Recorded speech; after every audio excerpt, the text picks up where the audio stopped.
Is Michigan State the next Rutgers of the Big Ten? Are they going to be the ultimate bottom feeders heading into next season? Or is Mel Tucker building something at Michigan State after Mark D'Antonio ultimately left it in the dust? Michigan State returns 16 starters next year, 8 on offense, 8 on defense, equally split. Rocky Lombardi departs to NIU, where he belongs, at a desolate MAC school whose coach is on the hot seat. Anthony Russo is being brought in to replace him likely. I think he will start week 1. Although Peyton Thorne, the backup, has far more potential, I just don't see him starting until later in the season. I speak on behalf of the Michigan State fans here. I personally believe Peyton Thorne should be the starter from day one.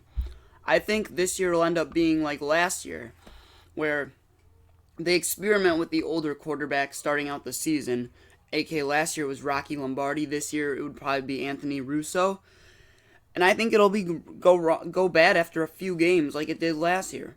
And Peyton Thorne's going to come in and look like a decent quarterback. Maybe only an average quarterback because he's still somewhat young. But I think he has a shot to be an above-average quarterback this year. Yeah, Peyton Thorne showed great signs of promise, I do agree, especially in that Penn State game where they led going into the half, only to end up losing in the end. But Peyton Thorne certainly does have a higher ceiling than a lot of Big Ten quarterbacks. And the sad part is he's being replaced by someone who has a 3 touchdown to 2 interception ratio, likely, who is probably going to have a 1-to-1 touchdown interception ratio because the Big Ten is way, way harder than the American, and that is completely, you can't debate that. But Michigan State, you got Mel Tucker, who previously coached at Colorado, as many of you know. He kind of a last-second hire. Didn't really have time to practice or implement his schemes because COVID hit only a month after he was hired. So there is still a lot of unknowns as to what Michigan State will be heading into next season, but I look at their returning starters and their depth chart and their recruiting, and Mel's really the only place he's done well is beating teams that have rankings assigned to them that aren't Ohio State in the transfer portal. In every other regard, so far, this man he has just not done his job. But it's only year 1, have to cut him some slack, so we'll see this season where he ends up. Looking at Michigan State's schedule, I see a few tough games in here. Starting the season at Northwestern is never a good way to start out your year. I really do not see Michigan State being able to win that game. I mean, at least it's sweetened up the week after with Youngstown State. But then you go back to Miami, who has a stud in De'Aaron King, who will probably rip us up. They'll be bludgeoned. The final score is going to be 49-10 Miami. They're going to look like their 2001 team before being dragged back into reality after probably being destroyed by North Carolina. I personally don't think the game's going to be that much of a blowout. Sam thinks Miami is better than they are. They always seem to underachieve, and I'm not going to switch that prediction up next year for Miami. And I see Michigan State beating Nebraska the next week and beating Western Kentucky. That would make them 3-2 at that point, and I think it would restore faith in some of these fans. But I don't see them beating Rutgers, Indiana, or Michigan. After that, they go to Purdue, which that's a winnable game. Purdue is not a good football team, and I don't think they will be anywhere near good next year. And after Purdue, they have Maryland, which that's a toss-up game. Maryland's a team that has a lot of talent coming in. They have Tagovailoa. I'm not going to pronounce his name. It's Talia. And I see that team either going really good or really bad. So Michigan State could win that game. And then they go to Ohio State, where I see that being a complete obliteration. Michigan State is not going to be in that game. And they play an up-and-down Penn State team at the end. So that could honestly be a win, but I don't see it being one. As a Michigan State fan, I see this team going 5-7 next year. And I really have the same exact record prediction, just one more loss, and that's to Nebraska. And I think that is because Nebraska, their offense is going to be the same. It's going to be above average to great against bad teams. It's going to falter against any team with talent, that better talent than them, and any well-coached team.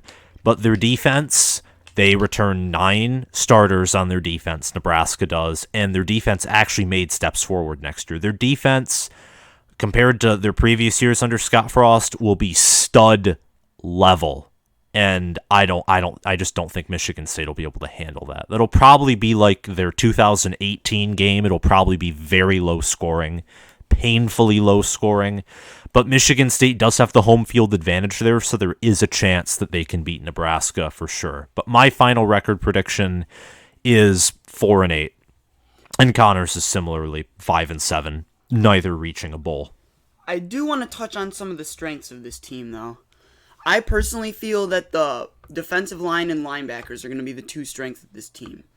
The offensive line has potential to be decent.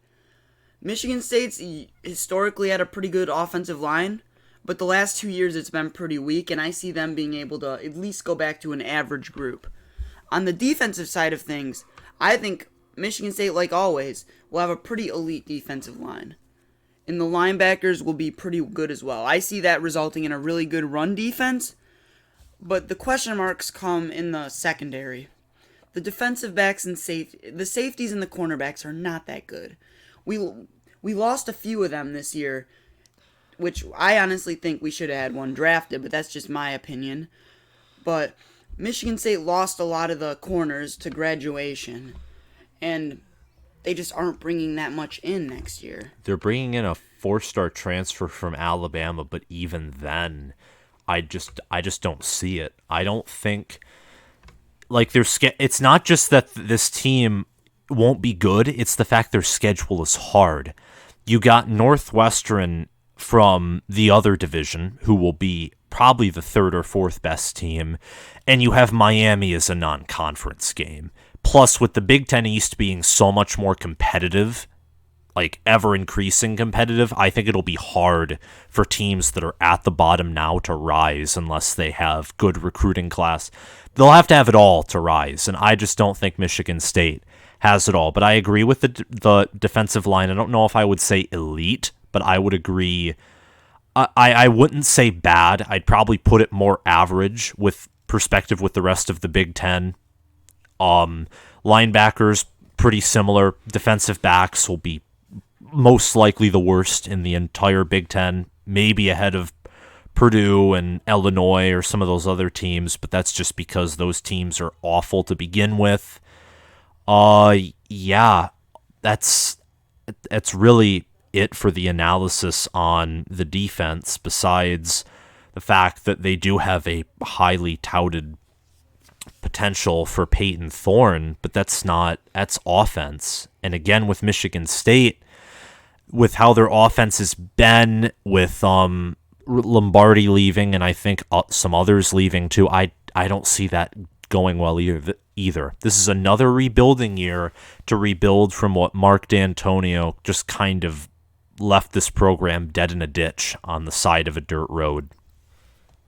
Another point that I want to bring up is the fact that Michigan State, because Mark D'Antonio gave this program a taste of success, the fan base won't be patient enough to give Mel Tucker time to rebuild this program. D'Antonio brought this team to heights that they had never reached before. And because of that, the fans are going to expect that in the future, when in reality that's not realistic.